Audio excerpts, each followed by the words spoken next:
Oke, selamat malam semuanya. Kembali lagi bersama kami dari Radio Buku bersama Absas, Apresiasi Sastra. Malam ini kita akan membahas lagi buku-buku tentang sastra. Kali ini kita akan bercakap-cakap novel Marian Lim. Saya kurang tahu pengucapannya kayak gimana, dari Mbak Irin. Mbak Irin Teng Siat Hua. Oke, di sini kita akan dipandu untuk jalannya acara bersama dengan Mbak Bulan. Halo Mbak Bulan, selamat malam. Halo Mas Beril, selamat malam. Ini Mbak Bulan dari Lombok. Untuk pembicara dalam acara kali ini kita akan dipandu juga materi-materinya oleh Mas Hari Niskala dari Tulungagung. Halo Mas Hari. Ya nanti kita akan sama Mas Hari. Ada juga Mbak Iin Farliani. Selamat malam Mbak. Selamat malam. Sudah aman dan juga akan dihadiri dengan Mbak Irin.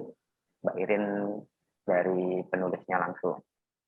Oke, untuk acara malam ini kita akan melaksanakan dari jam 7 sampai jam 8.30. Untuk kelangsungannya langsung saya serahkan kepada Mbak Bulan. Monggo Mbak Bulan. Saya silahkan. Oke, Mas Beril, terima kasih. Di sini saya akan memandu acara selaku moderator pada malam hari ini. Pertama saya ingin memperkenalkan dulu penulisnya, kemudian pembicara pada malam hari ini. Penulisnya Mbak Iren Teng Siat Hua. Semoga benar ya cara aku baca. Tinggal di Samarinda dengan 11 ekor kucingnya. Aku baca langsung dari bukunya dengan judul Marianne Lim. Oke. Beliau ini chef khusus bubur padas, mungkin makanan khas sana ya, dan bakcang di komunitas warga Kalbar di Kaltim. Menempuh pendidikan kebahasaan dan kesusastraan di Unpad. Tulisannya Mbak Iren ini udah banyak ya, menulis Uesi Inti Bumi, Selirwang, Savana, kemudian trilogi, cerpen-cerpennya pernah dimuat di majalah Femina dan Kartini. Oke, itu biodata dari penulis kita. Selanjutnya, oh ya, aku mau nyapa dulu deh Mbak Iren. Halo Mbak Iren. Halo. Wah, tumben ya kita nih halo-haloan. Aku baru juga nih lihat wajahnya Mbak Iren di sini, walaupun hanya fotonya, tidak ada video, belum. Karena aku kan biasanya cari-cari di Google seperti itu, terus kulihat-lihat di situ biodatanya. Hai Mbak. Nah, aku lihat-lihat di situ biodatanya tidak ada fotonya, Mbak. Jadi aku yang paling penasaran itu sama Mbak Irennya. Wajahnya seperti apa ya Mbak ini? Kayak gitu. Karena untuk mempersiapkan diriku bertemu dengan Mbak gitu. Halo. Halo. Oke, selanjutnya aku akan membacakan biodata Mas Hari Niskala. Oke, Mas Hari Niskala. Mas Hari Niskala dilahirkan di Tulung Agung beberapa tahun sebelum menjadi pengamen di Sada. Ini maksudnya penyanyi ya. Ia pernah didapuk menjadi pimpinan redaksi untuk Buletin Sastra Serat. Dan di tahun berikutnya kebagian tugas menjadi pemimpin redaksi untuk majalah Dimensi, yaitu LPM Dimensi IAIN Tulung Agung. Beberapa cerita pendek, esai, dan karya terjemahannya pernah tersiar di beberapa media cetak maupun daring. Ia baru menerbitkan 2 buku, masing-masing berjudul Vita Brevis Suwung Longa dan Jalan Pulang dan Omong Kosong yang Menunggu Selesai. Saat ini sedang berusaha merampungkan terjemahan atas beberapa cerita pendek Italo Calvino ke bahasa Indonesia. Aku sapa dulu Mas Hari Niskala. Halo Mas Hari. Halo Mbak Tula. Hai. Kayaknya kita seumuran ya Mas. Sekarang lagi sibuk apa Mas? Ini sepertinya banyak kesibukannya ya. Nyanyi juga, kemudian aktif di komunitas sastra, kemudian juga lagi nerjemahin. Semoga cepat selesai terjemahannya dan bagus. Jadi maaf Mbak, sebenarnya istilah pengamen itu konotatif. Jadi teman-teman ini itu nyebutnya pengamen gitu, meskipun saya nggak bisa nyanyi. Ya. Yang penting tepuk-tepuk gitu ya udah pengamen atau seperti apa. Itu berarti pengamen lebih ke apa tuh Mas? Aku jadi penasaran dah. Jadi Sada itu komunitas sastra di sini. Oh, sorry. Berarti pengamen di Sada. Pengamen, tanda kutip. Oke. Selanjutnya aku ingin memperkenalkan temanku sendiri di sini yang tiap hari aku ketemu. Enggak tiap hari juga sih, kalau ada acara di akar pohon, kegiatan-kegiatan akar pohon, yaitu Mbak Iin Farliani atau Iin Farliani ya, karena umurnya terpaut 7 tahun, dia lebih muda dari aku 7 tahun. Iin Farliani lahir di Mataram, Lombok, 4 Mei 1997. Alumnus jurusan Perikanan dan Ilmu Kelautan, Universitas Mataram. Karya-karyanya berupa cerita pendek, puisi, dan esai telah tersebar di berbagai media cetak dan online, serta termaktub dalam beberapa buku bunga rampai terpilih.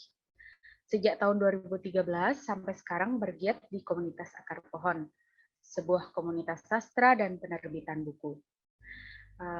Kemudian Mbak Iin ini di tahun ini diundang menghadiri Makassar International Writers Festival.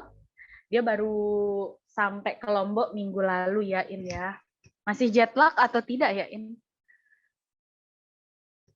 Kemudian lumayan, Mbak.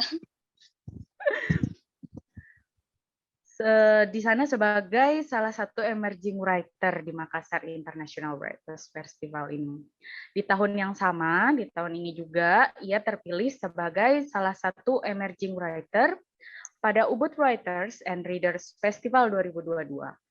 Sepertinya nanti berangkatnya di bulan November ya, In? Atau, Oktober ya.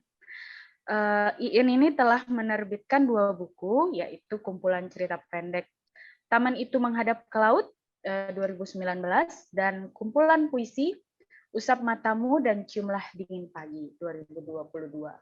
Teman-teman yang mau bukunya bisa hubungin Iin atau ke online aja, banyak yang jual di online.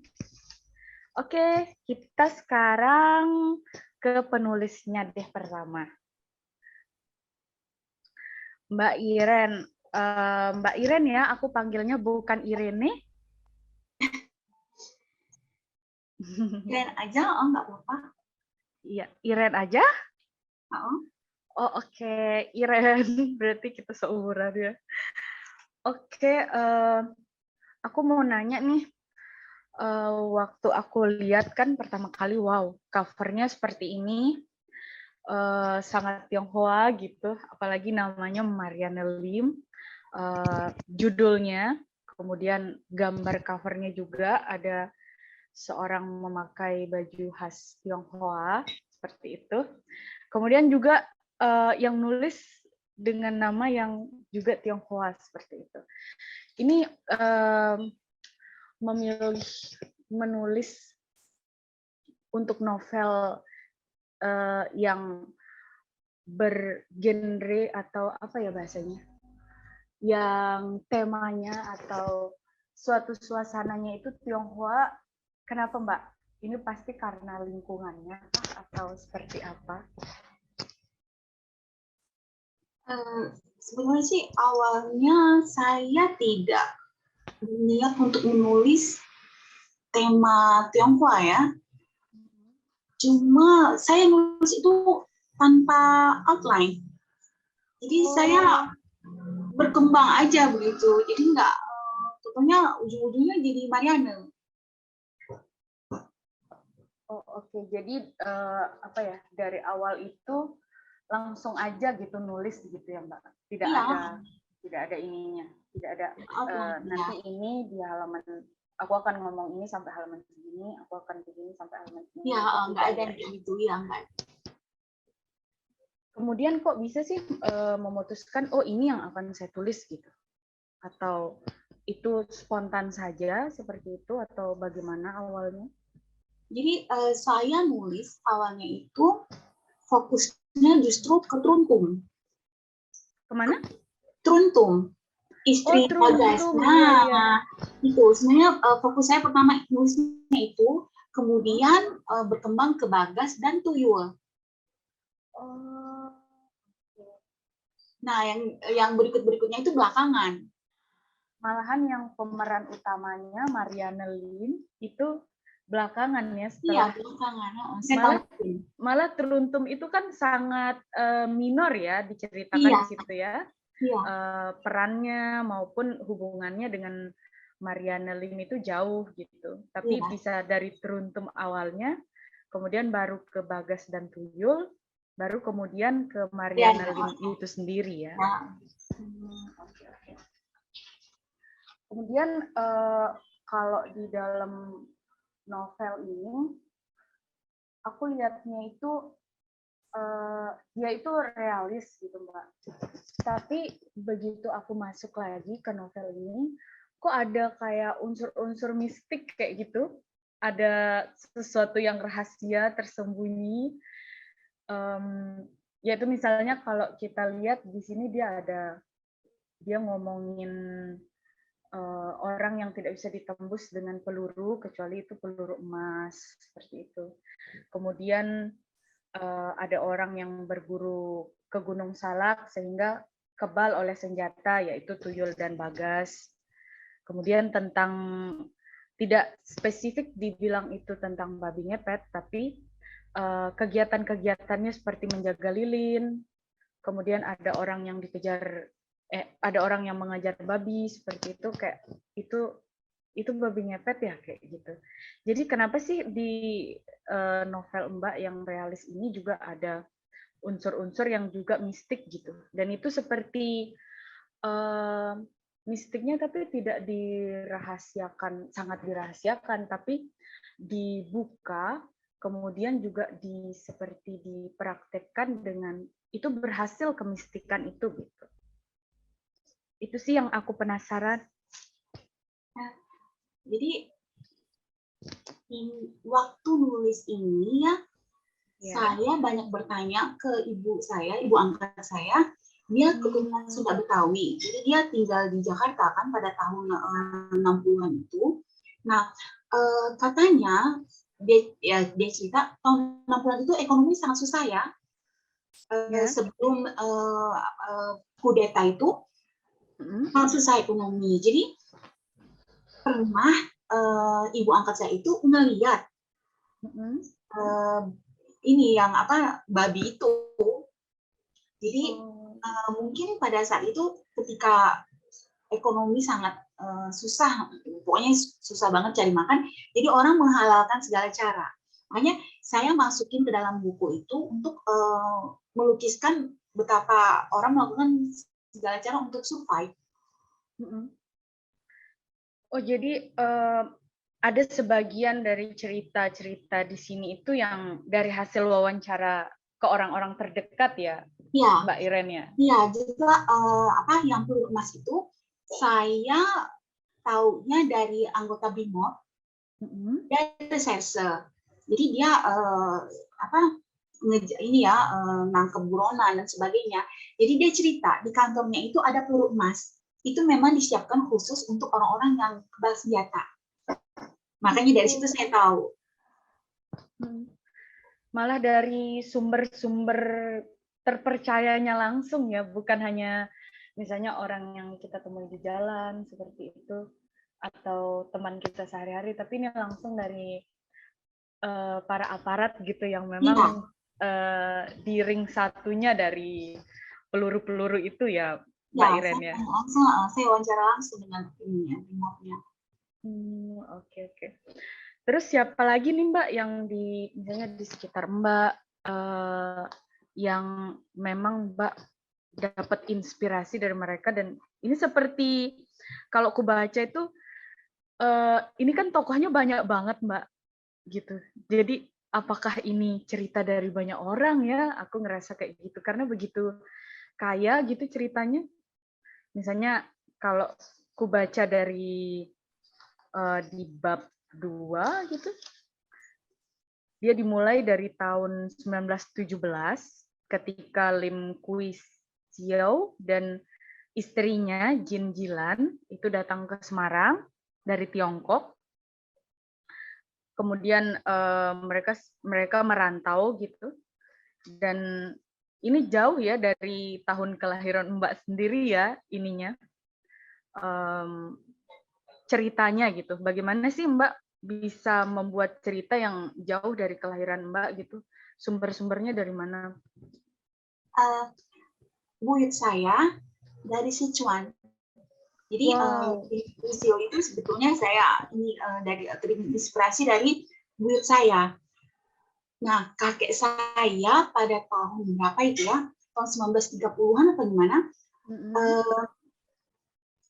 Ikut memberontak dan mendirikan negara Lanfang di Kalbar. Negara Lanfang di Kalbar. Ya, jadi mereka mau membebaskan diri dari Belanda, kan waktu itu zaman Belanda. Nah, kisah tentang buyut dan kakek saya ini jadi inspirasi saya untuk menulis Lim Kui Xiao dengan ininya. Dan Cincilan itu nama ibu kandung saya. Wow. Cincilan. Tapi marganya saya ubah. Cincilan itu nama ibu kandung saya. Ini kalau kulihat berarti Mbak Iren menceritakan 5 generasi di sini ya. Dari generasinya Cincilan, kemudian Lim Hongju ke anaknya, kemudian ke Alex, kemudian ke Mariana, dan terakhir ke Laurel ya, anak yang paling kecil gitu. Tapi memang naratornya di sini impersonal. Hanya saja seperti dia melihat dari sudut matanya Mariana gitu, kalau kulihat. Jadi bahasa-bahasa yang dipakai gitu seperti itu di tahun-tahun pergaulannya Mariana sebagai anak muda maupun ketika dia menjadi ibu-ibu, seperti itu. Kayak contohnya dia pakai bahasa Summon Leven, terus Tompes, kayak gitu. Itu bahasa-bahasa yang zaman ibuku mungkin. Jadi aku ngerasa dia kayak konsisten gitu memakai narator impersonalnya dengan sudut pandang Mariana Lim. Oh ya, berarti Mbak Iren, tadi baru dari Mbak Iren ya, tapi udah 30 menitan. Oke, itu tadi dari Mbak Iren, kita tahu bahwa ternyata banyak sumber, dan itu dari keluarga sendiri, atau dari lingkungan, atau orang-orang yang kita bertemu, itu bisa jadi harta karun informasi untuk kita bisa menulis. Atau aku mau ke Iin dulu deh. Halo In. Hai. Halo Mbak. Ya, untuk Mas Hari nanti dulu. Sekarang untuk Iin. In, gimana In menurutmu pembacaanmu mengenai novelnya Mbak Iren, Mariana Lim? Oke. Ayo uraikan. Oke. Kayak dijelik teks ya. Jadi awkward karena teman yang biasa, jadi kayak agak asing. Terima kasih Mbak Bulan. Ya, meskipun tadi ada sedikit kesalahan teknis ya. Saya ucapkan selamat malam teman-teman.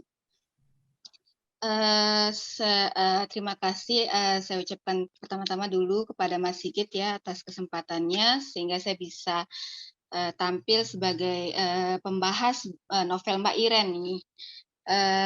Salam juga buat teman-teman apresiasi sastra dan radio buku dan semua yang hadir di sini.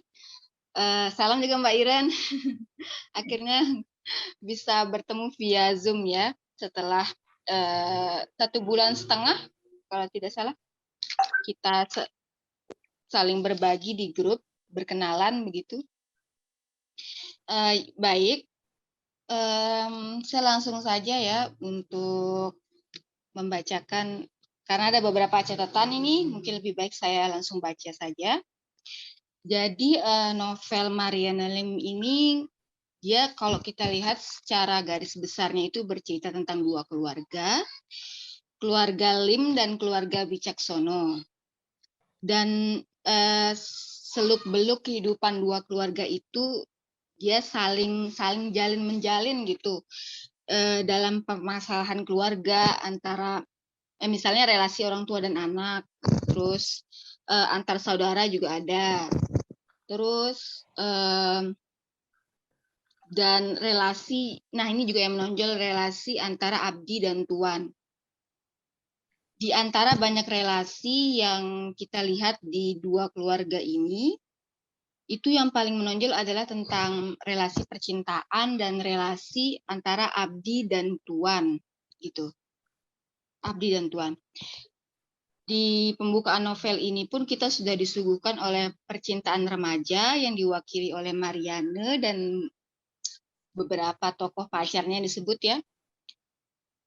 Dan juga sangat menonjol juga di awal nih hubungan antara abdi dan tuan gitu, misalnya si Bagas dan Agus itu yang menjadi abdi atau suruhan atau pengawal bagi Mariane, dan itu juga terlihat di tokoh-tokoh lain ya, tentang ada yang menjadi abdi, ada yang menjadi tuan gitu, ada yang menjadi bosnya, ada yang menjadi suruhannya gitu.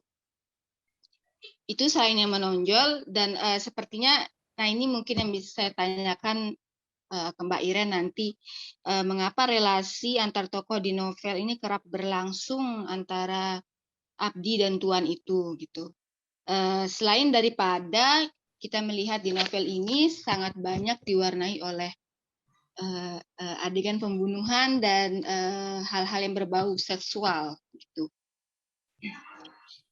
Dan di novel ini kita banyak sekali menemukan nama tokoh ya, dan setiap tokoh itu dia itu mendapatkan porsi masing-masing untuk dideskripsikan, dan selalu dia itu muncul deskripsinya itu melalui penanda-penanda fisik gitu, seperti warna kulit, tinggi badan, dan naratornya sering berkomentar apakah dia cantik atau tidak cantik, ganteng atau tidak ganteng begitu. Nah, tetapi meskipun penanda fisik itu merupakan salah satu untuk kita mengenali tokoh ya, tapi itu tidak serta-merta membuat khususnya saya secara pribadi bisa mengenal setiap tokoh itu lebih dalam, karena ya itu karena banyak yang tadi disinggung sama Mbak Bulan, juga banyak sekali tokoh di sini, dan di baliknya itu ada cerita mengenai silsilah keluarga yang terbilang panjang dan gitu. Jadi saya sampai bikin silsilahnya ini karena saya pengen tahu gitu ya, yang mana si tokoh yang berbicara gitu ya. Kadang rasanya kayak ini kan ada nama lainnya nih, Hongkwi, Alex gitu. Jadi kadang sering keliru gitu. Jadi akhirnya aku bikin silsilahnya ini keluarga Lim dan ini keluarga Wicaksono. Kalau Wicaksono lebih sedikit gitu. Nah, sebentar. Jadi terbilang melibatkan banyak sekali tokoh.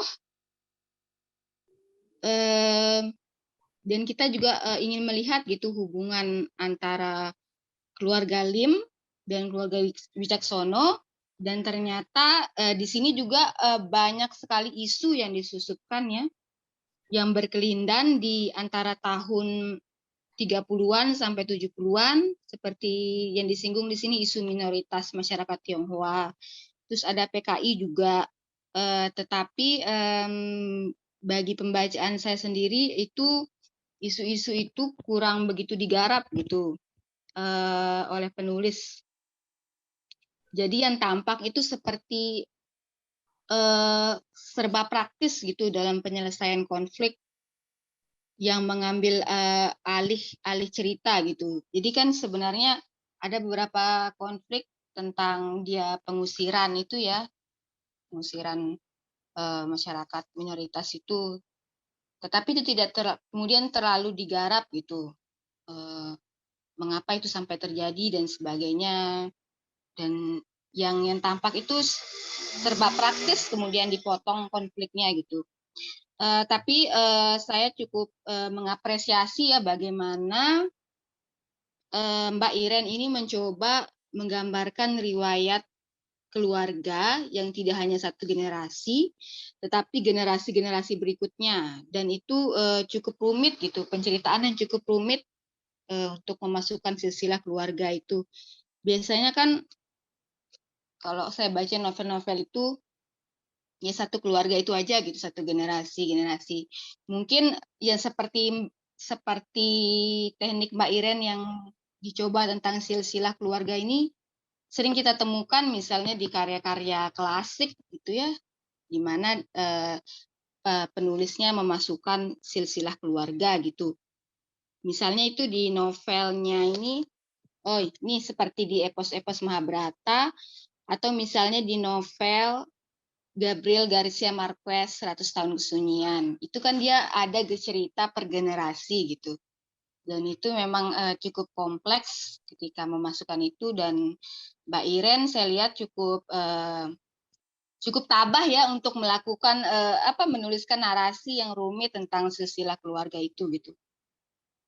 Dan juga ada selipan humor yang banyak saya temukan di sini. Terus pembaca menemukan part-part tersendiri tentang kehidupan tokoh. Misalnya ketika ada part yang bercerita tentang Bagas atau Mariani atau Alex atau Tuyul misalnya, itu partnya tidak sekedar menceritakan tokoh itu saja, tapi dia menjadi pintu masuk gitu bagi tokoh-tokoh yang lain gitu, kisah-kisah tokoh yang lain gitu. Tapi ada beberapa yang membuat saya terhambat dalam membaca novel ini ya. Misalnya di bagian-bagian awal novel itu sering saya temukan point of view-nya itu, sudut pandang penceritaannya itu berubah-ubah gitu. Maksudnya dia baru satu paragraf, terus masuk kedua paragraf itu sudah berganti yang point of view-nya gitu, tokoh yang berbicara. Jadi itu cukup membuat membuat macet gitu bacanya, terhambat gitu. Flow-nya itu flow ceritanya jadi tidak terlalu ngalir gitu di bagian-bagian awal novel ini gitu.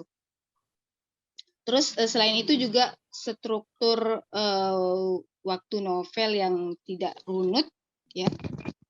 Jadi kan di sini kita tahu ada dua tokoh sentral, Mariane dan Bagas. Nah, di awal penceritaannya itu kita disuguhkan masa remajanya Mariane.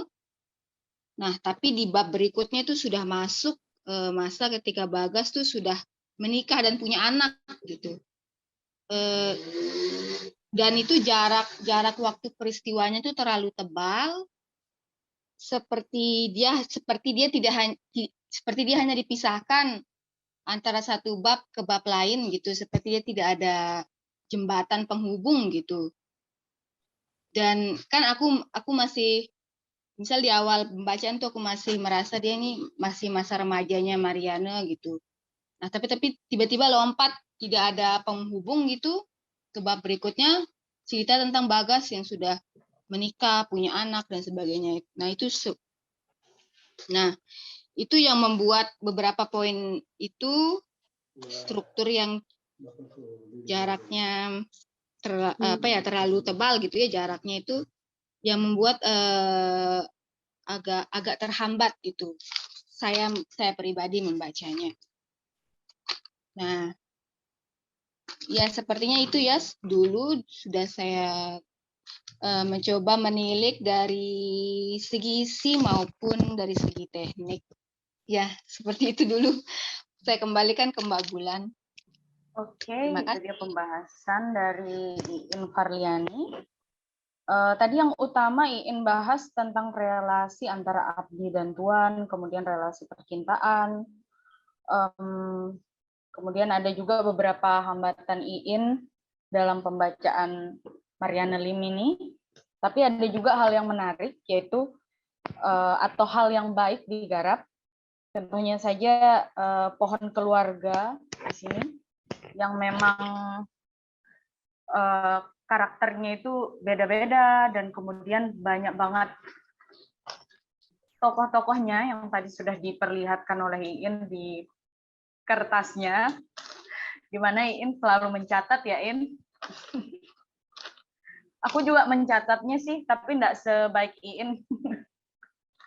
Mencatat pohon keluarga. Oke, sebelum aku balik ke Mbak Iren, aku mau ke Mas Hari Niskala dulu. Halo Mas Hari, apakah sudah di sana? Ya. Ya, aku pengen tahu dong, setelah membaca Mariana Lim, bagaimana tanggapannya tentang teks di dalamnya. Silahkan. Terima kasih. Sebelumnya saya ucapkan selamat selanjutnya anak rohani dan satu ya. Jadi dari yang sudah disinggung Mbak Bulan sama Mbak Iin tadi, sepertinya sudah lengkap. Saya jadi nggak tahu harus ngomong apa ini ya. Jadi dari yang poin yang saya catat saja, saya menemukan ini ya. Mulai dari cover, ini memakai cover dengan warna kalem, ada gambar wanita Tionghoa Hakka ini sedang memegang setangkai bunga mawar ya, bercabang 2. Nah ini maksudnya apa kok bercabang 2? Nanti ini saya tanyakan ke Mbak Iren supaya nanti dijawab. Terus jumlah halaman ini ada 145 dan judulnya Mariana Lim. Ini saya pikir memang mengacu pada nama tokoh utama. Terus dari yang sudah disinggung Mbak Bulan sama Mbak Iin tadi, ini cerita tentang dua keluarga. Ya, keluarga Lim yang dari Tionghoa atau Sichuan, keluarga Hakka, sama satunya lagi keluarga Wicaksono yang Jawa. Saya tidak sempat mencatat silsilahnya. Saya setuju dengan Mbak Iin tadi bahwa penggarapan silsilah itu sudah sangat baik. Terus dari silsilah itu kemudian di generasi kesekian itu ada akulturasi. Itu orang Hakka terlibat satu jenis pesugihan yang dilakukan oleh orang-orang Jawa. Terus satu lagi tentang itu apa ya, jimat kebal gitu ya. Terus di catatan saya lagi saya menemukan latar tempat ini lebih banyak di Jakarta, daerah Menteng kalau nggak salah. Terus alurnya menggunakan alur yang maju mundur sampai di tahun 1917. Terus tokohnya ini tokoh yang bisa disebut dalam tanda kutip ini dunia hitam. Cuma membedakan gini, apa ya, protagonis hitam sama antagonisnya sama-sama hitam juga. Nyebutnya gimana? Terus saya sepakat dengan Mbak Iin bahwa ada beberapa hal yang bisa digarap tapi justru dilewatkan. ini misalnya tentang kondisi atau keadaan kasino yang dikelola Bagas itu kondisinya bagaimana. Terus misalkan deskripsi tempatnya apakah bagaimana kalau maksudnya bagaimana keadaan malam di sekitar kasino itu, terus siapa saja yang mungkin masuk, terus siapa saja yang bikin ulah atau bikin keributan, mungkin bisa ditambahkan sebagai fragmen, tapi dilewatkan. Dan selanjutnya ini tentang kedatangan pertama keluarga Lim di Semarang ya, itu pada tahun 1917. Saya pikir kondisi di sana itu nanti juga bisa diolah, di mana Semarang di tahun itu. Satu lagi mungkin keadaan Sicuan tempat kedatangan keluarga Lim sebelum ke Indonesia ya. Sicuan itu bagaimana keadaannya, dan Mbak Iren sudah mendeskripsikan bahwa Sicuan itu sebuah daerah yang kering ya, di subjudul kesekian itu. Jadi mungkin ada lebih gambaran yang lebih istilahnya lebih lengkap, bisa dituangkan.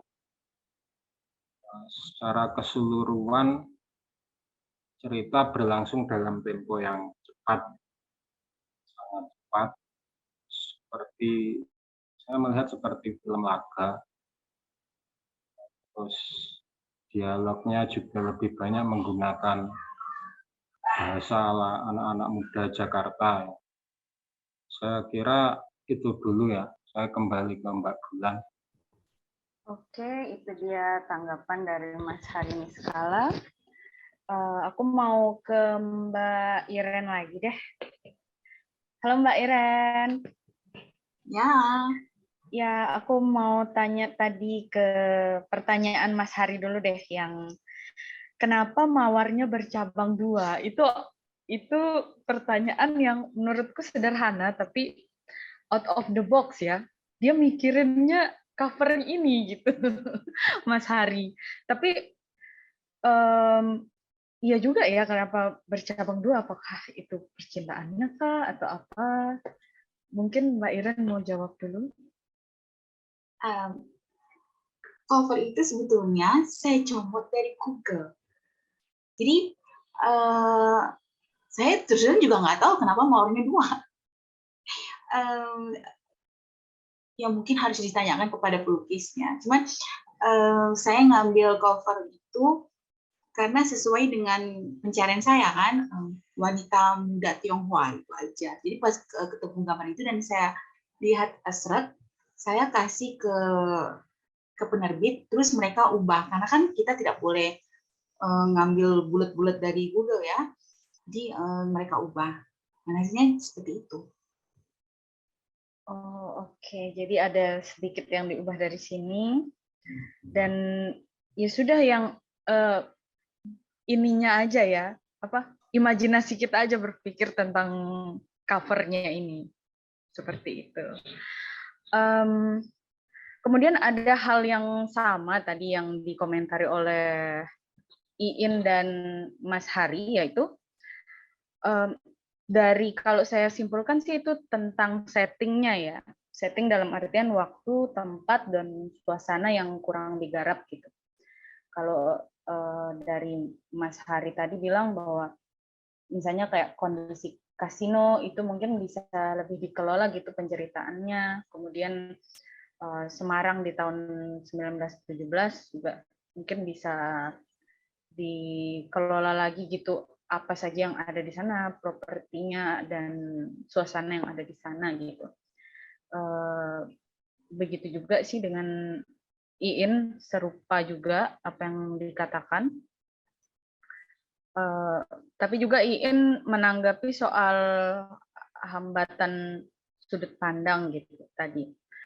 Dari sudut pandangnya itu, di awal-awal penceritaan, di awal-awal cerita novel ini ada satu sudut pandang yang dipakai, kemudian cepat sekali berubah gitu di sudut pandang yang lainnya.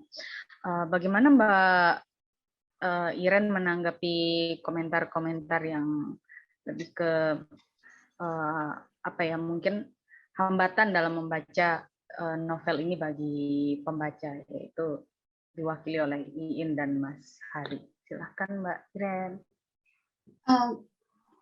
Sebetulnya saya ya memang harus jujur ya. Ketika saya nulis itu, saya memang tidak berniat untuk memfokuskan kepada sejarah. Jadi sejarah ini bagi saya hanya untuk background aja. Sebenarnya itu kan fokusnya tuh cerita tentang survival keluarga mereka itu. Jadi mereka melewati tantangan, ya, dan juga sebetulnya ya memang kita harus ngomong diskriminasi. Tapi cuman saya memang saya terus terang ngaku saya juga belum mampu untuk menuliskan sedetail-detailnya, karena kadang-kadang ketika kita menulis kita ikut masuk ke dalam cerita itu. Jadi ketika saya menulis tentang kesusahan keluarga Lim sampai mau menjual anaknya dan sebagainya, saya juga ikut mellow. Jadi saya selama berhari-hari jadi sedih, nangis dan sebagainya. Jadi saya masih belum mampu untuk menggali, karena banyak sekali hal-hal yang getir, yang pahit. Itulah ya memang saya ngaku lah belum mampu sampai ke situ. Jadi mungkin di sini kulihat sih yang mungkin kalau penulis-penulis itu dia ada hal yang ingin ditonjolkan apa gitu ya di dalam novelnya atau karyanya.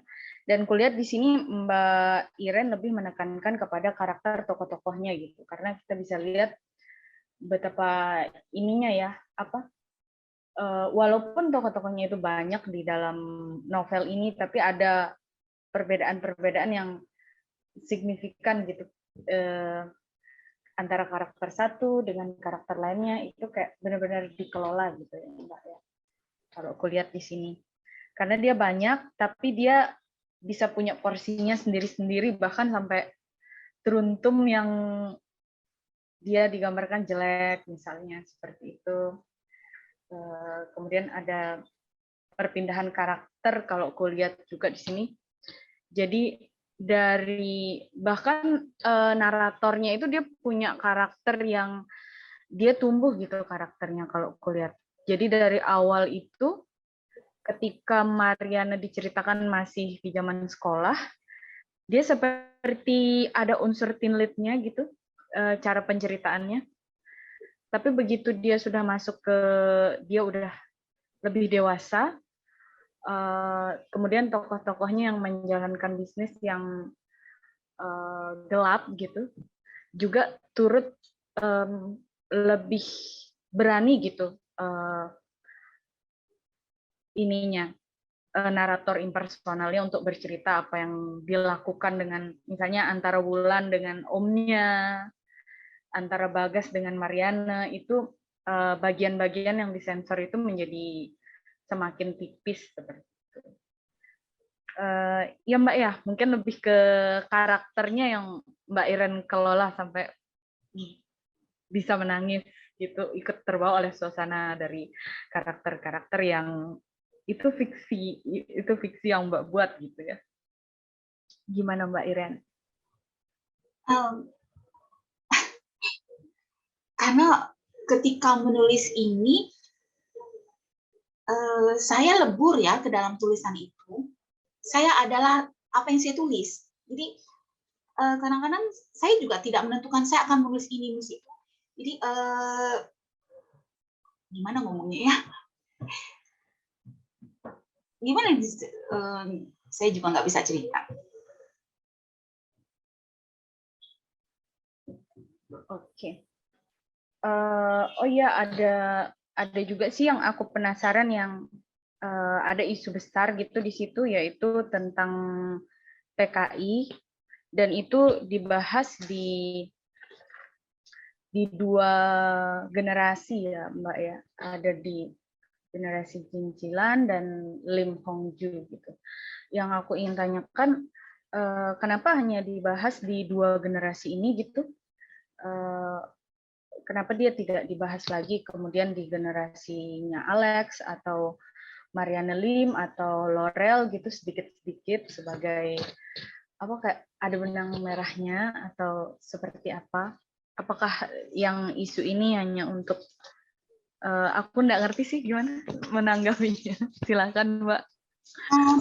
Sebetulnya ya, ini saya ngomong sebagai ini ya, sebagai orang Tionghoa ya. Iya. Sebenarnya kami takut karena ketika pecah kudeta itu, saya memang belum lahir, tapi orang tua saya sudah ada kan, orang tua saya.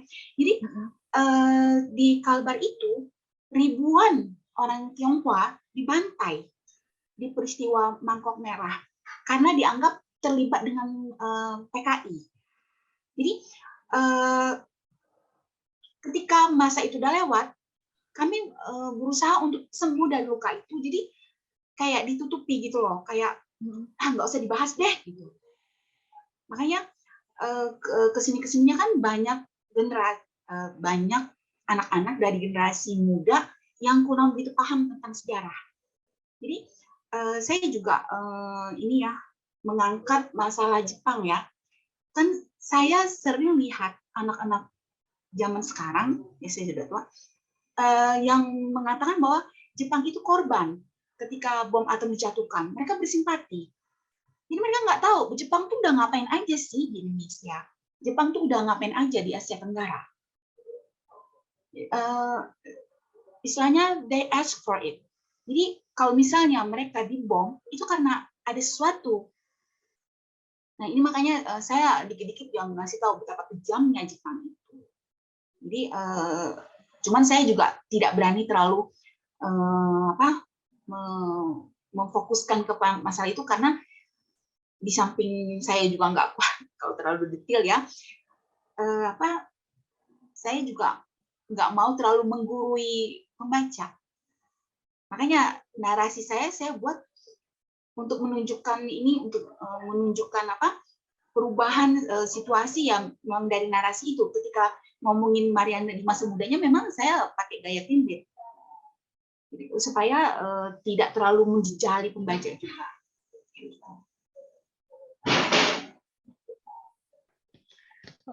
Oke, itu rupanya yang tentang isu PKI itu ya Mbak.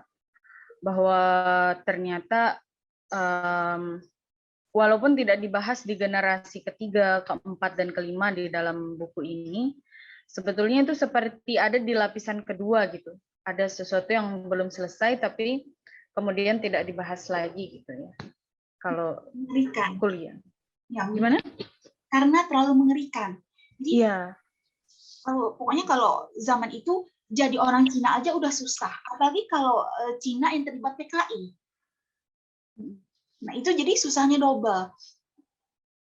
Nah bayangin keluarga, jangankan Cina ya, pribumi aja kalau udah dituduh jadi anggota PKI ya gimana?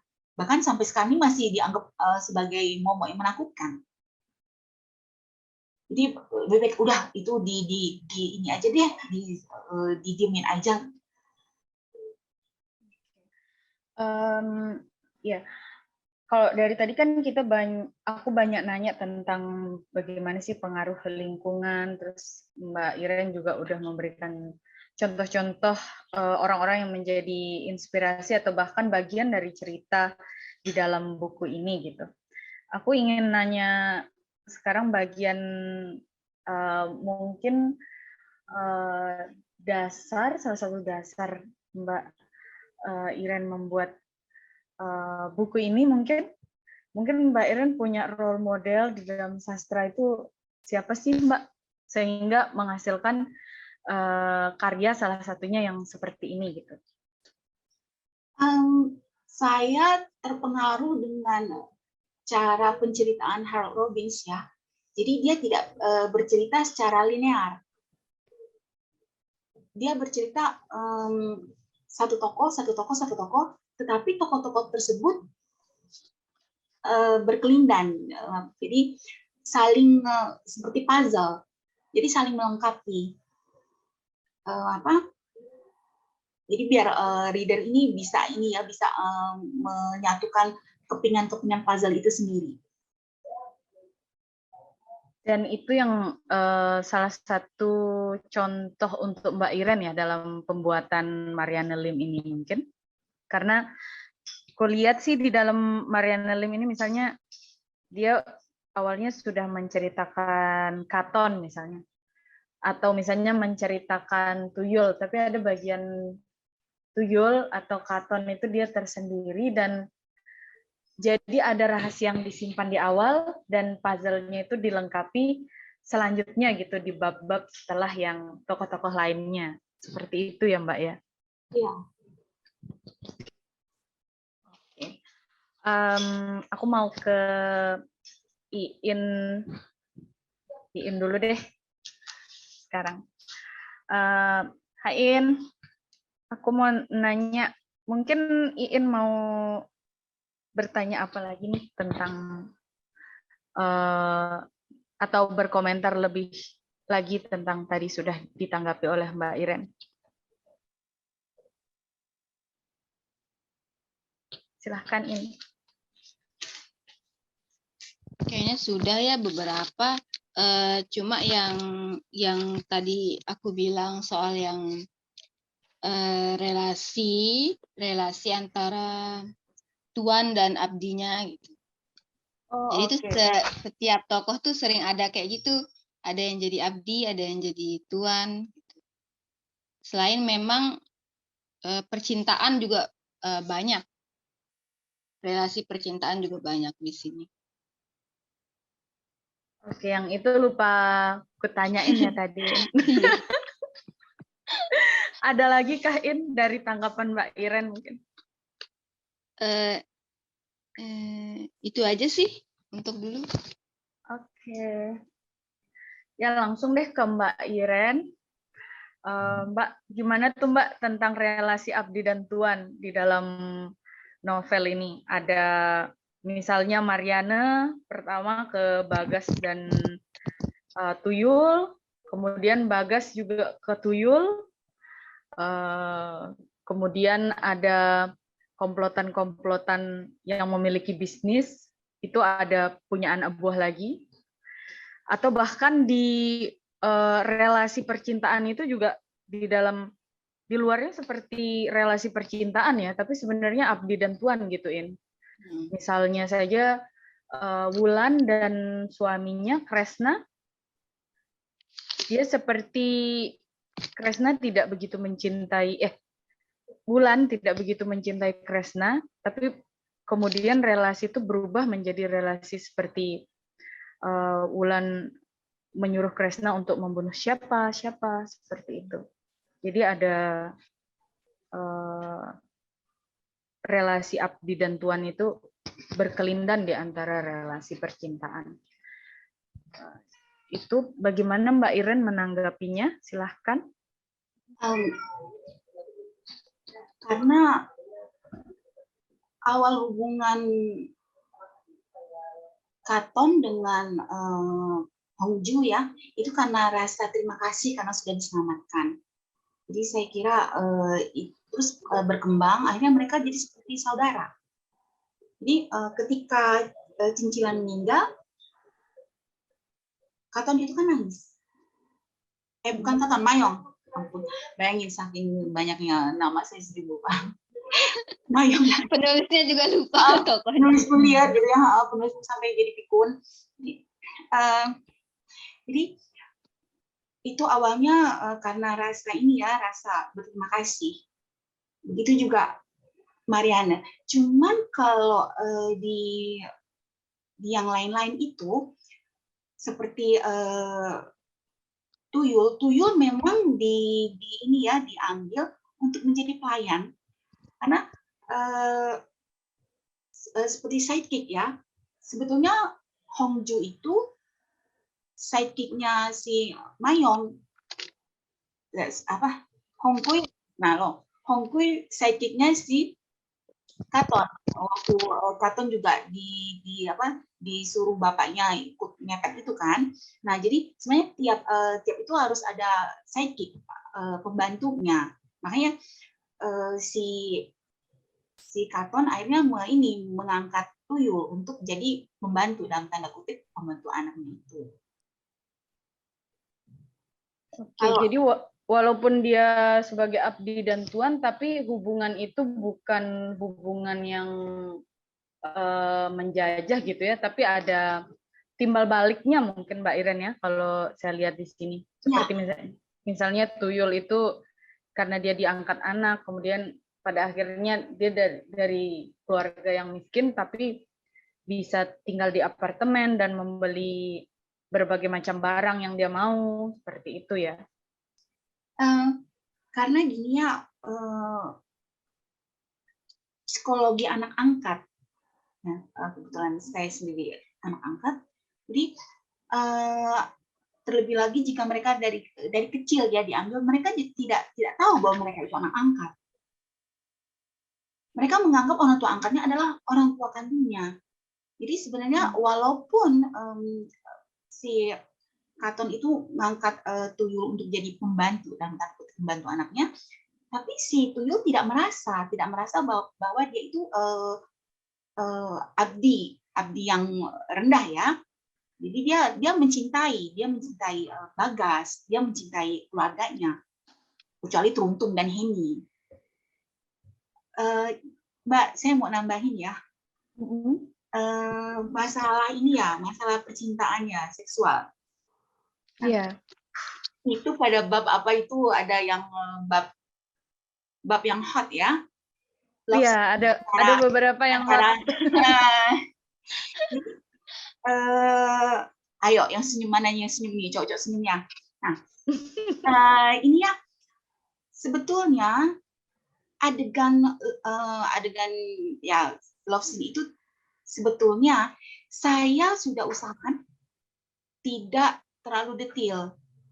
Jadi memang saya batasi hanya mencium dan maksudnya dengan tapi saya tidak mendeskripsikan sampai yang misalnya anggota tubuh dan sebagainya seperti tulisan yang any arrow. Nah, saya tidak seperti itu.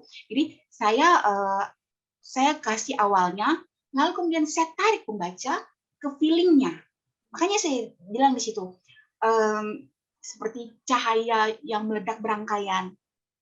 Nah itu, saya masukin pembaca ke feelingnya. Jadi tanpa saya kasih tahu dengan sedetil-detilnya, pembaca udah ikut ngerasain tuh. Benar nggak? Hot nggak? Iya, benar sih. Lanjutan ceritanya ada di otak pembaca ya, iya, Mbak Iren ya. Iya. Jadi itu memang harus ini ya. Awalnya mungkin seperti kayak porn, tapi saya batasi, langsung saya cut, terus saya tarik ke feelingnya.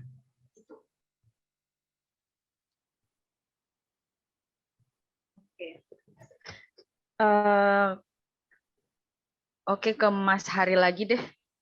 Apakah pertanyaan-pertanyaan untuk tadi yang soal mawar sudah dijawab Mas Hari, dan soal setting yang setting tadi misalnya yang di kasino atau di Semarang itu juga sudah dijawab oleh Mbak Iren. Bagaimana Mas Hari menanggapinya? Silahkan. Jadi memang ada harapan gini, ada harapan saya kenapa itu tadi digambarkan lebih detail karena saya sendiri sebagai pembaca tahu bagaimana kondisi geopolitik tahun-tahun. Terus yang kedua, karena saya pribadi sebagai pembaca juga menghendaki bahwa agar novel ini tidak terlalu kental di sisi percintaannya. Yang lebih begitu, Mbak ya. Terus ini boleh bertanya enggak? Silahkan. Mbak Iren kok memilih nama Marian ini kenapa? Nah, setahu saya Marian ini istrinya Raymond Carver ya? Atau Mbak Iren juga pembaca Raymond Carver juga? Saya kira itu saja pertanyaannya. Terima kasih. Ya, langsung dijawab saja oleh Mbak Iren. Sebetulnya tidak ada alasan khusus kenapa saya memilih nama Mariana. Cuman patokan saya untuk nama anggota keluarga Lim, saya ambil dari nama Cina dan nama baptis. Karena Hong Kui kan ini ya ikut Ana menjadi Katolik, jadi anak-anaknya memakai nama baptis. Kalau Mayong, anaknya pakai nama Jawa. Jadi itu aja sih. Oke. Sudah puaskah dengan jawabannya, Mas Hari? Sudah, Mbak. Oke. Ini udah pukul 21. Mungkin kita ke pertanyaan atau saya lanjut lagi ini? Oke, teman-teman yang mau bertanya nanti acungkan tangan ya, aku lanjut lagi. Aku mau tanya ke Mbak Irennya deh sekarang. Ini kan Mbak sudah membuat novel ini ya, sedemikian rupa gitu. Dan kalau dari tawaran-tawaran di sini, dari ini kulihat seperti kehidupan orang Tionghoa memang dari luarnya, karena nama, kemudian cover, kemudian juga kebetulan yang menulisnya juga Mbak Iren Teng Siat Hua gitu namanya.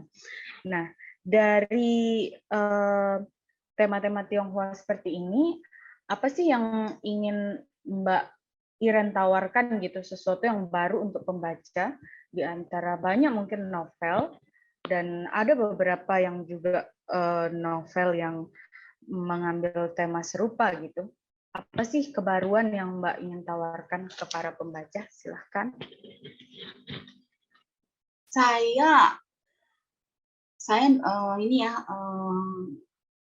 Saya nulis ini supaya reader tahu betapa kalau dalam keadaan desperate orang tuh bisa melakukan apa aja. Terus saya juga mau mengangkat bahwa orang Cina itu adaptif. Jadi mereka bisa survive di tempat-tempat di situasi yang sangat menekan, bisa survive. Bayangin, ibaratnya di tiap belahan dunia ini ada orang Cina. Jadi cuman di sisi lain, saya juga sebagai orang Cina mengakui bahwa kecenderungan pola pikir ini ya Tionghoa itu licik. Jadi contohnya misalnya si Hongju itu kan dia membuka kedai jamu di dekat pelacuran. Nah itu dia terpikir untuk melakukan hal-hal yang semacam itu. Terus akhirnya kemudian membuka rumah judi. Itu kan kepikiran untuk bikin rumah judi, terus bikin kedai di lokalisasi. Nah, jadi kadang-kadang cenderung tidak mempunyai etika seperti itu. Oke, adaptifnya dari orang-orang Cina ya Mbak ya. Kemudian kalau tadi Mbak bilang misalnya kayak dia buka tempat ini, itu bisnisnya itu macam-macam ya. Jadi kita bisa, kalau aku sih baca, karena aku juga pedagang sehari-hari, aku jadi ini Mbak, terinspirasi. Maksudnya dia bisa, misalnya ada sesuatu terjadi gitu, peristiwa misalnya di situ disebutkan malari atau keterpaksaan dia pindah dari Semarang ke Jakarta kayak gitu, dan dia tuh mau bisnis apa aja gitu. Kita lihat dari sisi itu dia memang sangat adaptif ya, tokoh-tokoh di dalam situ. Iya, dan Ibarat sudah di ibarat sudah dipukul berkali-kali, dia tetap bangkit dan tetap berjualan gitu mereka. Iya. Iya, iya. Itu mungkin Mbak lihat di lingkungan Mbak juga ya sehari-hari ya. Bagaimana orang-orang di sekitar kita itu ya tetap menjalankan kehidupan ekonominya meskipun apapun yang terjadi gitu. Yang penting masih hidup aja gitu ya. Banyak yang kita lihat sehari-hari. Oh, sebentar. Ada 2 orang yang angkat tangan ini. Kalau aku lihat, siapakah? Siapa ya? Mas Irwan sama Mbak Naning, Mbak. Siapa yang pertama angkat tangan? Mas Irwan. Oh iya, silahkan Mas Irwan. Terima kasih. Saya harus mengawali dengan saya belum baca bukunya, tapi saya jadi tertarik untuk mendengarkan. Saya nggak dikirimin sama Mas Sigit, jadi ya nggak bisa lah.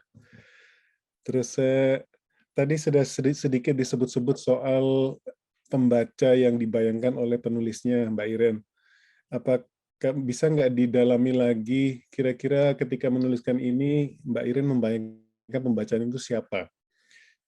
Karena ini ada isu mengenai Tionghoa dan non-Tionghoa, saya merasa itu adalah isu yang perlu dibicarakan memang. Apakah Mbak Iren punya pesan-pesan khusus untuk audiens itu? Maksudnya audiens yang Tionghoa atau audiens yang non-Tionghoa? Apakah ada pesan tersendiri ataukah universal aja? Gitu aja, makasih. Oke. Baik, silahkan ke Mbak Iren.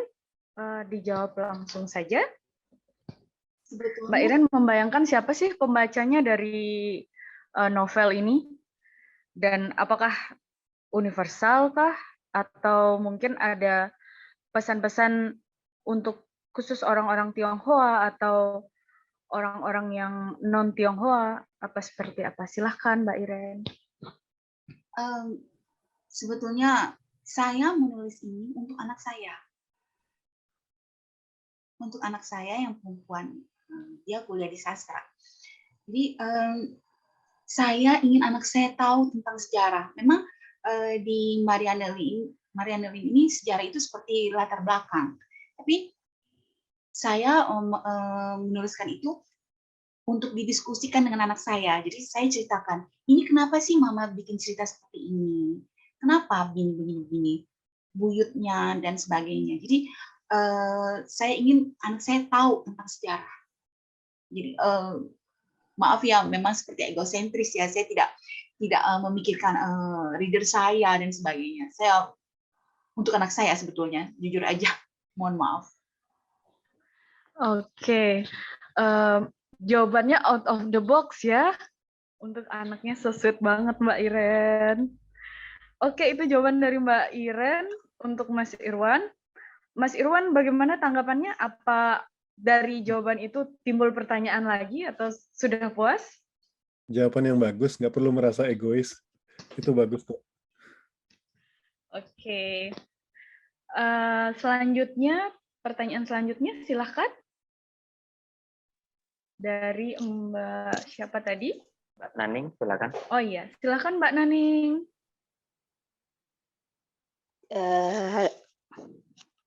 Ya, kedengaran nggak ya?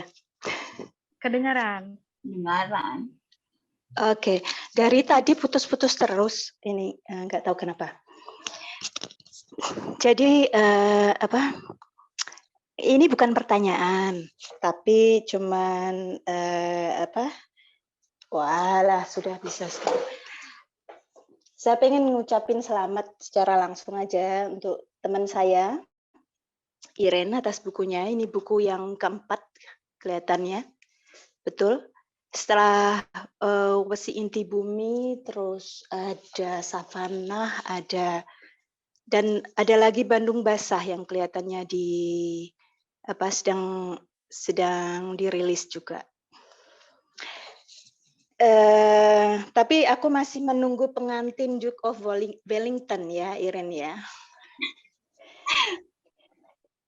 Oke, buka apa untuk penanya nanti, saya sudah bilang tadi sama CEO Apsas, Mas Sigit, untuk kasih satu buku juga, buku saya Melankolia, untuk salah satu penanya pada hari ini. Mas Irwan langsung senyum. Gitu Aku aja, sukses terus, Beb. Aku sudah di blacklist percuma kok. Oh gitu. Sukses terus dan gitu aja.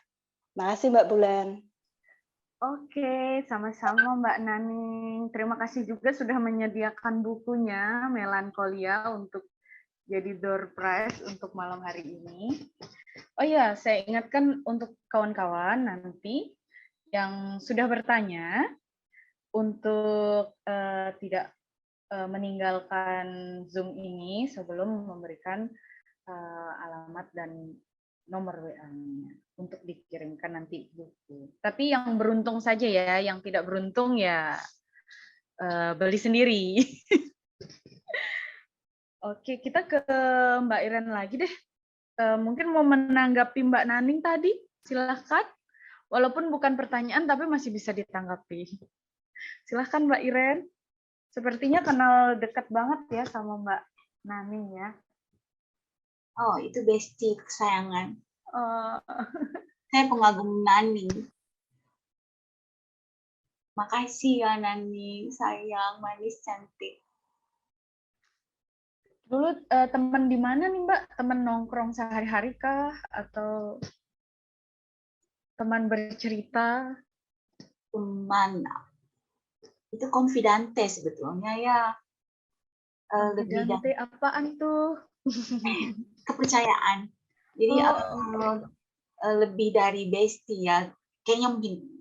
Jadi teman baik, teman kepercayaan, saling berbagi cerita dan rahasia. Dan sama-sama penulis ya. Ya, saya ngagumin dia. Saya fansnya dia. Dia nulisnya lebih nyasar daripada saya. Oh. Oke. Oke, mungkin ada teman-teman yang ingin mendapat kesempatan juga untuk mendapatkan buku Melankolia karya Mbak Nani. Saya buka sesi pertanyaan lagi. Adakah yang mau bertanya? Sepertinya belum ada ya Mas Beril ya. Kita ngebahas lagi deh novel ini. Kalau untuk novel Mbak Iren, apakah sudah ada nih novel yang akan selanjutnya atau malah buku lain selain novel, cerpen atau puisi mungkin dari Mbak Iren? Saya sebetulnya masih ada utang 3 naskah yang udah ditagih sama editor saya. Cuman saya sekarang lagi mungkin terkena writer's block. Saya lebih ingat deh, mau santai aja, nanti aja dulu tulisannya, biar dimangkrakin nggak apa-apa. Mungkin ini kayak pertanyaan lanjutan ya dari Mas Irwan tadi ya. Saya jadi kepo, pengen nanya, apakah semua buku-buku Mbak Iren itu untuk Mbak tulis untuk anaknya Mbak ya, atau ada khusus misalnya yang karya yang ini untuk anak saya, kemudian yang ini untuk seseorang yang lain, misalnya seperti buku Wesi Inti Bumi, Sele Ruang, Savana, apakah itu juga untuk berkomunikasi atau bercerita dengan anak Mbak, atau ada tujuan-tujuan yang memang pembacanya pengen yang ini, yang itu, seperti apa tuh Mbak? Semua tulisan saya memang untuk anak saya. Jadi ketika saya seumuran dia, waktu saya SMP, saya udah baca tulisan Guy de Maupassant, ibaratnya gitu ya. Saya udah baca tulisan Chekhov, saya udah baca tulisan siapa lagi lah. Tapi anak saya hanya baca Wattpad. Jadi saya melihat kecenderungan generasi Zoomer ya, generasi yang inilah anak-anak ini kurang pengetahuan tentang kesusastraan. Jadi makanya saya sengaja nulis untuk kemudian didiskusikan quote-nya dengan anak saya supaya dia sedikit banyak mengetahui apa yang saya ketahui. Jadi dari situlah saya cerita, misalnya inspirasi saya dari ini mama pernah baca loh cerita Chekhov atau Guy de Maupassant atau yang apa misalnya Agatha Christie lah yang paling populer. Nah jadi dia akhirnya tahu ada penulis-penulis itu, dia juga lebih ini ya, lebih terbuka, nggak hanya sekedar baca Wattpad. Jadi semacam warisan mungkin ya buku itu ya, atau wakil Mbak sebagai ibu. Jadi kayak ketika mungkin kita tidak selalu ada gitu secara fisik, tapi buku itu ada sebagai wakil untuk menghadapi anak Mbak gitu ya, Iya. bercerita. Iya, saya juga ngajarin dia teknik bercerita. Jadi dia kan juga suka nulis ya di Wattpad, sampai pernah ditawarin untuk dinovelin buku itu, naskahnya. Jadi saya mengajarkan dia untuk menulis tidak dalam zona nyaman. Saya menulis berbagai genre, horor, aksi, juga yang kayak Marianne Lim ini yang separuh-separuh sastra. Jadi supaya dia bisa melihat dan belajar, jadi tidak stuck. Itu dia rupanya buku-buku itu untuk anak Mbak Iren. Saya ingin ke Mas Hari lagi deh sekarang. Hai Mas Hari, masih di sana kah? Ya, Mbak. Iya.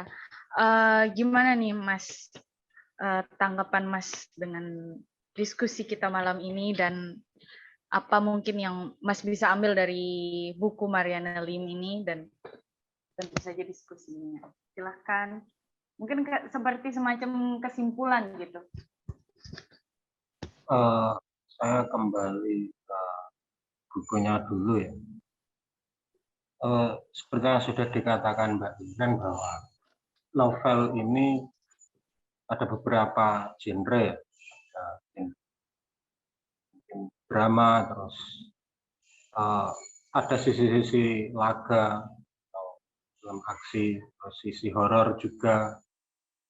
Saya kira sangat menarik, mungkin terlepas dari kritik yang sudah saya kemukakan tadi. Dan untuk diskusi kali ini saya dapat banyak wawasan, dan semoga Mbak Iren bisa membuat buku yang lebih banyak dan baik lagi. Dan satu lagi ini saya minta secara pribadi, permintaan pribadi saya untuk pembukaan novel mungkin suatu hari nanti kalau membuka itu jangan langsung dengan deskripsi tentang fisik ya. Mungkin bisalah nanti kira-kira untuk kalimat pembuka itu menggunakan deskripsi adegan. Itu saja. Terima kasih.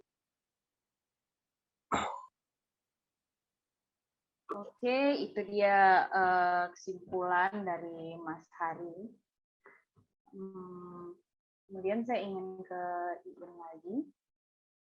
Pertanyaan yang sama untuk Iin. Silahkan. Apa nih kesimpulannya untuk diskusi kita pada malam hari ini, dan juga tentang tentu saja bukunya. Silahkan Iin. Ya, untuk diskusi malam ini saya rasa sangat mengalir ya. apalagi dengan pembawaan Mbak Bulan yang cukup santai gitu, jadi mengimbangi banyak ulasan tadi yang cukup dalam juga dari Mas Hari maupun dari catatan dan juga pertanyaan tadi juga. Sukses sih buat Mbak Iren. Terus semoga semakin tetap konsisten gitu melahirkan novel, karena menulis novel itu sesuatu yang tidak mudah ya untuk konsisten, di mana di dalam bentuk novel yang bisa kita leluasa berbicara apa saja, tetapi bagaimana itu supaya dia membuatnya padu menjadi utuh, itu kan itu bukan sesuatu yang mudah gitu. Dan semoga Mbak Iren setia di jalan itu. Ya seperti itu. Sesuatu yang ya penuh perjuangan. Apalagi Mbak Iren kan dia, kalau aku lihat di status FB-nya itu sering masak juga kan, bagi-bagi resep-resep masakan gitu, kayak hasil masakannya. Jadi kayak seorang ibu rumah tangga yang dengan kesibukannya itu tetapi juga tetap meluangkan waktu untuk berkarya begitu. Itu good job sih, 2 jempol untuk Mbak Iren. Sukses. Makasih. Oke, ini ya, selain yang dilihat biasanya sastra di Facebooknya Mbak Iren, tapi juga makanan ya. Karena sama-sama pecinta kuliner ini. Iya. Iya deh. Selalu review juga Iin tentang makanan, dan tentu saja mie ayam selombok sudah dia cicipi, teman-teman. Sumatera mungkin.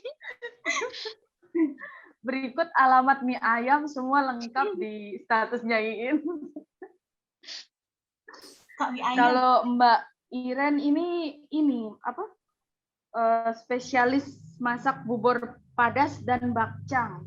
Sepertinya kalau kita berjumpa Mbak Iren, minta tolong kita dimasakkan yang 2 ini. Sepertinya sangat ahli ya, sampai ditulis di ininya, di biodatanya. Itu humor aja sih Mbak, itu komedi. Oh, kalau kita serius selalu tentang makanan, Mbak.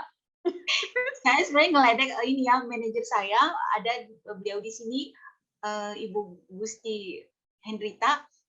Nah, dia itu kan orangnya ini ya, lempeng, lurus. Makanya saya kadang-kadang suka ngejailin dia, jadi saya bikin aja itu dengan 11 ekor kucing, dan jadi saya suka ngeledek dia.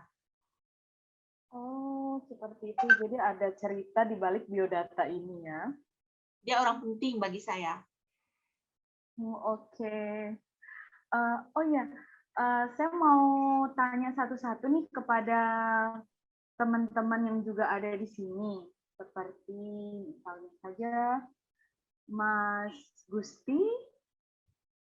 Mungkin ada yang mau ditanyakan, Mas Gusti? Berkesempatan mendapatkan satu buku loh, door prize-nya. Silahkan. Mungkin. Atau di sini Mbak Lita S. Mahendra.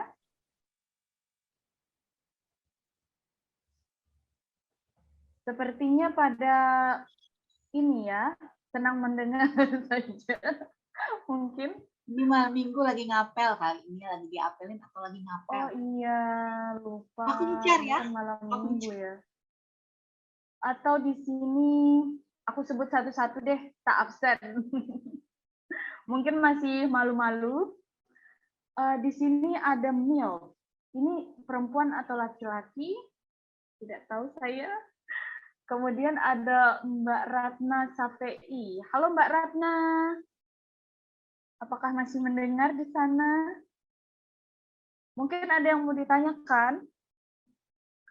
Kemudian di sini ada Mbak Ayu Vita. Halo Mbak Ayu. Halo Mbak Ayu, masih di sana?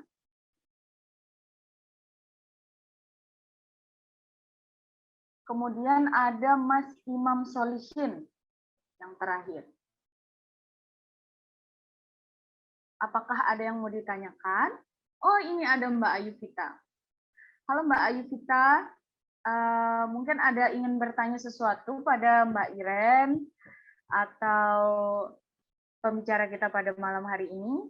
Ada Mas Hari dan ada Mbak Iin. Sepertinya tidak ada yang bertanya lagi kah? Ini untuk hadiahnya apakah diundi malam ini kah atau nanti Mas Beril akan menghubungi kawan yang mendapatkan hadiahnya? Nanti saya yang hubungi, Mbak. Oh, oke. Mungkin ini sudah bisa ditutup ya kalau sudah tidak ada pertanyaan lagi. Atau saya kembalikan ke Mas Beril saja. Pak Sigit, bisa dibantu? Oke. Terima kasih, teman-teman. Apa namanya? Kayaknya agak malu untuk bertanya. Saya menambahkan aja ya. Jadi orang membaca novel sampai akhir itu bukan karena kadangkala ceritanya yang indah atau sepaneng, tapi kadangkala ada perasaan untuk menghormati penulisnya. Karena penulisnya sudah selesai sampai menulis, itu tentu melalui proses berpanjang, editing dan cetak, dan mungkin bisa membiayai sendiri atau yang lain. Jadi kadang-kadang ada pembaca yang membaca sampai tuntas karena kasihan dengan penulisnya sendiri. Gitu. Ya, itu ada seperti itu. Terus tentang Irene tadi mengatakan bahwa saya menulis sebetulnya untuk anak saya. Tapi cost-nya terlalu mahal gitu menurut saya ya. Kalau hanya untuk anak saya sendiri satu yang belajar sastra itu begitu mahal cost-nya sehingga harus berbulan-bulan mungkin tahun untuk menulis novel dan diterbitkan. Itu kasus ini seperti terjadi pada Kafka dan bapaknya. Ketika dia menulis buku dedicated from father, gitu. Dikasihin, Pak ini buku saya. Jawabannya Bapak, taruh aja di meja situ. Gitu. Jadi saya ingin tahu Irene ini bagaimana respon anak kamu yang dikasih buku spesial. Karena untuk memberikan karya pada anak atau seseorang, atau ibu, untuk bapak, itu kan cukup dedicated for father, for mother, untuk ibu, atau ponaan, paklik, dan sebagainya, bisa cukup kan. Ya, tapi ini buku loh. Mungkin di novel itu tidak ditulis dedicated, ya, for, tetapi dikasihkan. Jangan-jangan nanti anaknya, ya Bu, taruh aja di situ, nanti tak bacanya. Itu kira-kira seperti itu. Saya ingin tahu bagaimana respon ibunya, anaknya Irene. Silakan Irene. Dia kan saya dalam proses penulisan semua tulisan saya diskusikan dengan dia plotnya. Jadi saya bilang nanti mama mau bikin kayak gini, terus saya ngetik, saya nulis, terus dia baca, terus dia bilang, Ma nggak bagus nih kayak gini kayak gini kayak gini. Jadi di situ akhirnya saya minta masukan dari dia, dan sekaligus saya juga ngajarin dia, oh nggak bisa, misalnya dia bilang ini, oh nanti jadi chat lock. Jadi kami diskusi. Nah, saya terus terang menjadikan buku-buku saya, penulisan buku-buku itu untuk mendekatkan diri saya ke dia. Karena kalau enggak, dia tenggelam dengan gadgetnya.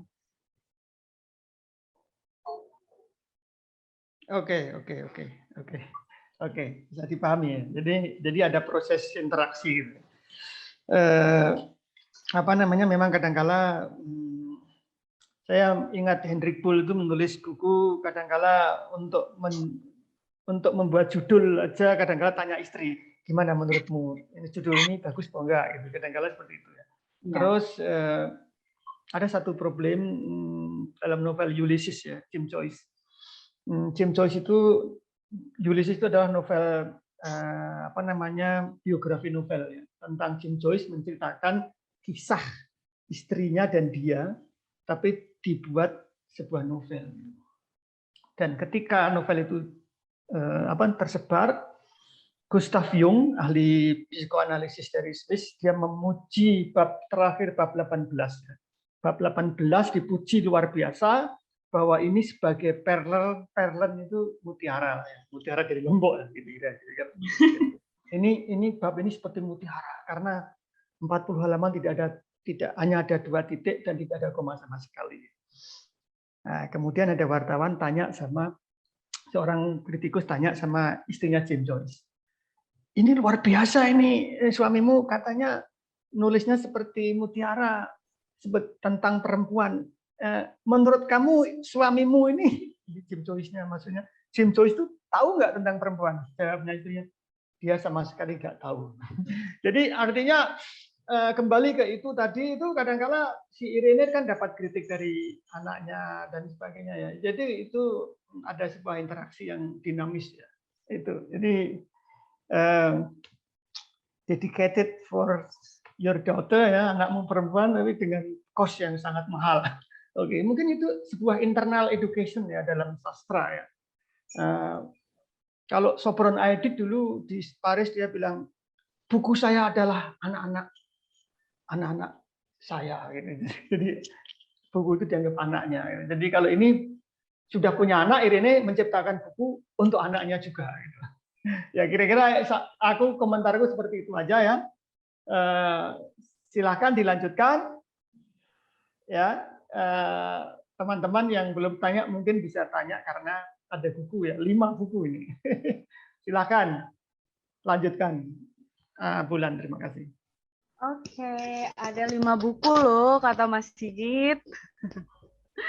Silahkan kalau misalnya kawan-kawan tidak mengangkat tangan, bisa juga menulis di kolom chat ini ya. Bisa ditulis di sini pertanyaan-pertanyaannya. Atau dari ini ya, dari pembicaranya mau nanya juga boleh. Nanti kita undi juga. Tadi kali ini Mas Irwan dapat buku ini karena kekurangan penanya jadi dapat buku. Kirim ke Surabaya. Kayaknya satu orang dapat 2 buku nih ya. Oh. Aduh, bukunya yang tadi diberitahu Mbak Naning itu ya Mas ya? Berarti.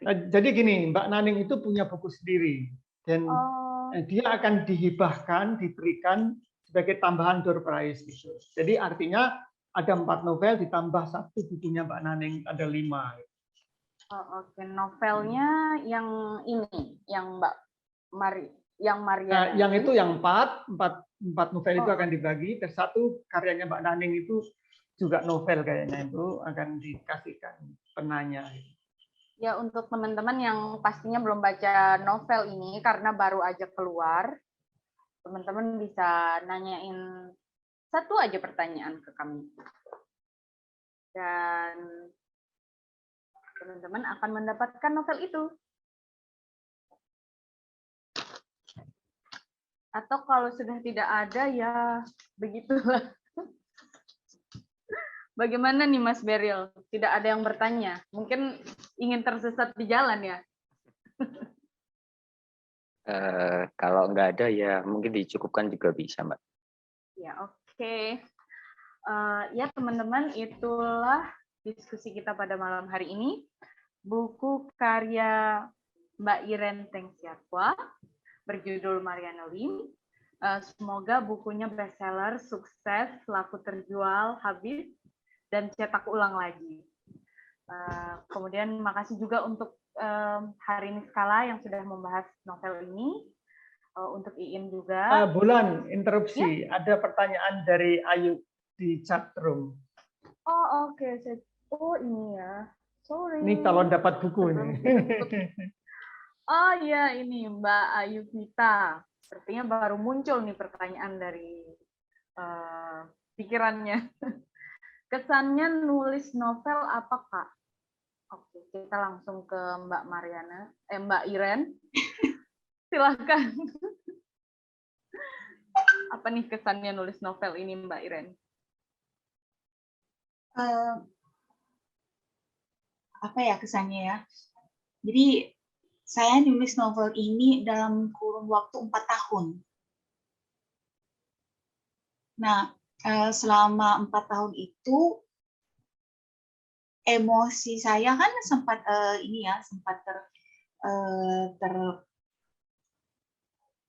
sempat berubah ya.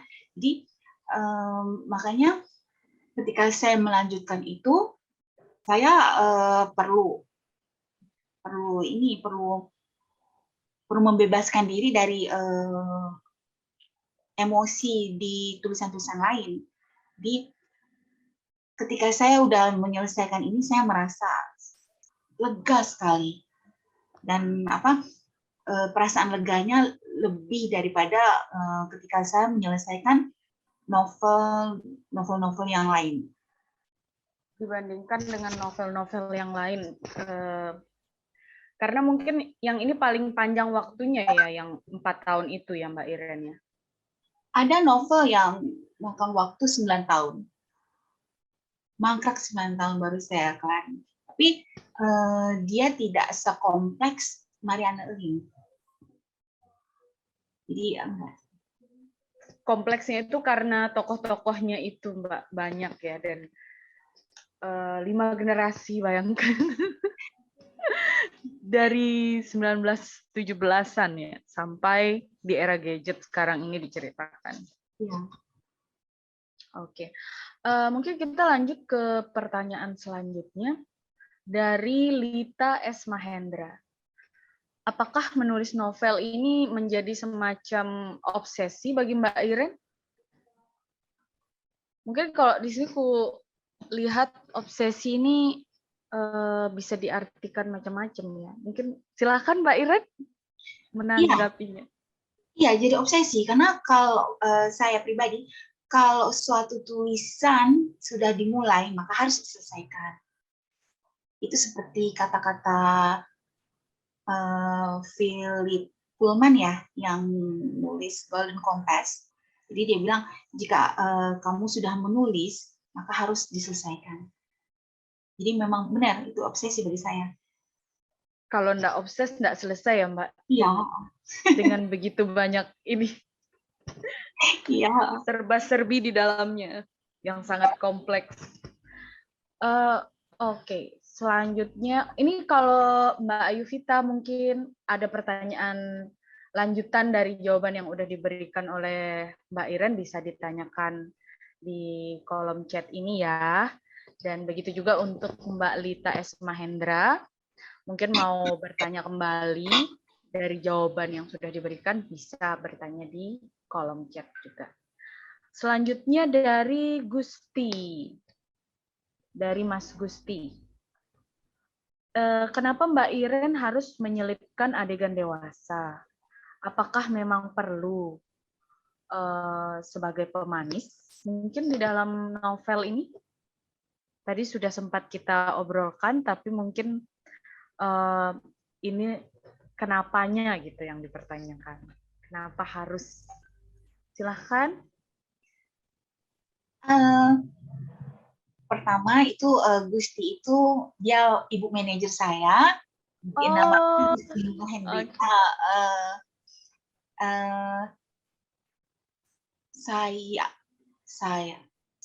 Saya ngomong ke dia ya.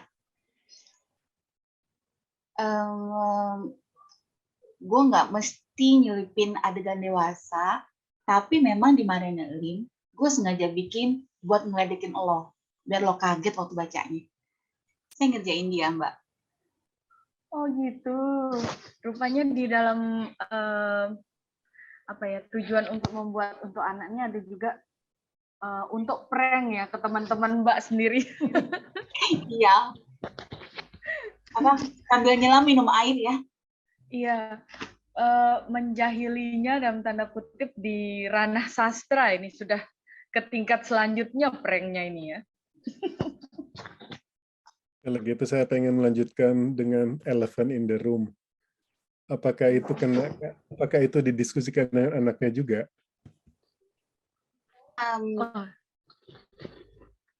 Kalau itu, kalau dia bertanya, saya akan jawab. Cuman memang saya tulis, nah pakai jempol-jempol ini berarti ada apa ini ya? Saya memang menulis adegan itu, tapi memang juga saya hati-hati sekali untuk tidak terjeblos ke dalam terlalu deskriptif. Jadi makanya saya bilang tadi, saya hanya kasih awalnya, lalu kemudian saya tarik ke feelingnya. Karena anak saya juga harus tahu. Oke, rupanya banyak yang bisa didiskusikan dengan anak ya, Mbak. Termasuk juga adegan-adegan dewasa di dalamnya. Jadi bisa jadi jembatan untuk obrolan ya. Tidak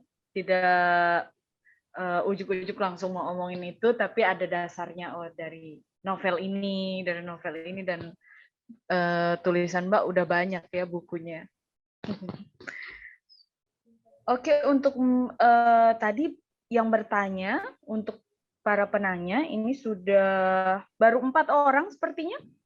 Mbak Ayu Vita, Mbak Lita Mahendra, Mas Gusti, dan Mas Irwan. Mungkin satu penanya lagi terakhir, supaya lengkap 5 buku yang akan dikirimkan ke teman-teman. Ini ada dari Mbak Ayu Vita, tanggapannya kembali. Terima kasih atas jawabannya. Saya terkagum-kagum dengan durasi yang selama itu. Pastinya novel Marianne Lim ini amat sangat luar biasa. Keren Kak Iren. Oke, itu tanggapan dari Mbak Ayu Vita. Untuk teman-teman yang tadi yang mengemukakan pertanyaan, bisa kirim alamat ya. Bisa taruh alamatnya di kolom chat ini. Bisa gitu ya, Mas Beril? Iya bisa Mbak, tadi sudah saya tanyakan. Oh oke. Mas Irwan belum. Oh Mas Irwan malah yang rupanya pertanyaannya sangat tulus ya, sampai-sampai terlupa ingin menulis alamatnya ya. Saya di blacklist sama Mas Sigit kok. Oh. Kok bisa? Rupanya ada cerita di baliknya ini ya. Oke, atau buku yang terakhir ini mungkin untuk siapa mungkin? Mungkin dari Iin Farliani mau bertanya kembali. Kalau kulihat Iin selalu ada aja kalau misalnya orang mengemukakan apa dari jawaban, dia selalu ada sesuatu ini pertanyaan. Silakan Iin, mungkin. Udah sih Mbak, udah cukup. Ya, sepertinya sudah cukup ya diskusi kita untuk malam hari ini. Terima kasih untuk Mbak Iren, terima kasih untuk Iin, terima kasih untuk Mas Hari, untuk apresiasi sastra juga, kemudian untuk terutama Radio Buku. Lalu selanjutnya Love Friends ya, penerbitnya Mbak Iren. Juga terima kasih untuk telah mengundang saya, untuk Mas Sigit dan Mas Beril. Sukses selalu untuk kita semua. Ditunggu karya-karya teman-teman selanjutnya. Terima kasih. Dadah. Oke, terima kasih. Sebelum ditutup, saya minta tolong dinyalakan yang ingin berkenan buat difoto. Oh iya. Oke. 1, 2, 3. Sip. Lagi 1, 2, 3. Oke, terima kasih banyak. Mungkin saya cukupkan acara malam ini. Terima kasih dan selamat malam. Selamat malam.